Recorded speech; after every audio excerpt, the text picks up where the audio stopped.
In Japanese culture, there is an art called kintsugi. When a fragile object is broken, they repair it with gold, and it increases the value of that object. Sometimes, life breaks us into pieces.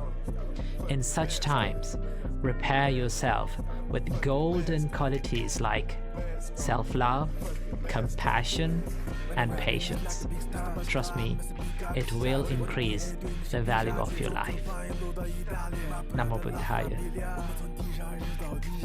拿什么够吗？屁话，你的幻想，放你的黑暗。小孩不要不来怕不得，你的太皮，在我看来都差不多。我的就是我的，你永远拿不走。帮死老弟可装成了花骨朵，麦克风在手里永远都唱不够。阿你看不见放你的大骨朵，我的水平你永远都达不到。在平常奥斯的话和他打爆了。他但这些没有用的，阿比来跟我走 ，Let's go。